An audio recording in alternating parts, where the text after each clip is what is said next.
Buongiorno a tutti, eccoci qua, sono Franco Tosini, responsabile del centro sperimentale orto floricolo Po di Tramontana. Questa mattina vi faccio vedere una serra in cui stiamo coltivando melanzane lunghe e ovali.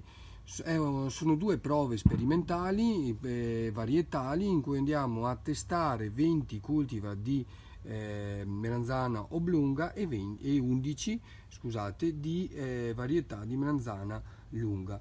Siamo al terzo stacco, sono tutte piante estremamente vigorose, come lo potete vedere. Questa vigoria è determinata dal fatto che sono piante innestate sul selvatico, su Solanum torvum.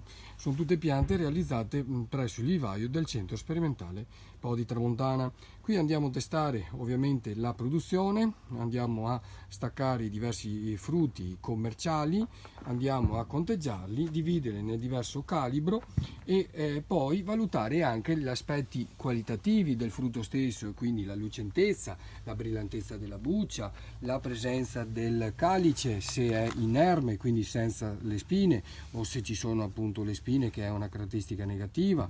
Andiamo a tagliare il frutto per vedere la polpa, se ci sono semi, l'ossidazione, quanto è veloce, che è una caratteristica sgradevole per il mercato, e la shelf life, quindi la durata anche del frutto sul banco. In questo momento i primi dati ci danno delle varietà abbastanza precoci, parliamo di Dahlia, per le oblunghe, parliamo di altri materiali che sono diciamo anche nuovi, se vogliamo, da parte del mercato. La stessa cosa per quanto riguarda le lunghe. Saremo un po' più precisi ovviamente quando saremo in piena raccolta.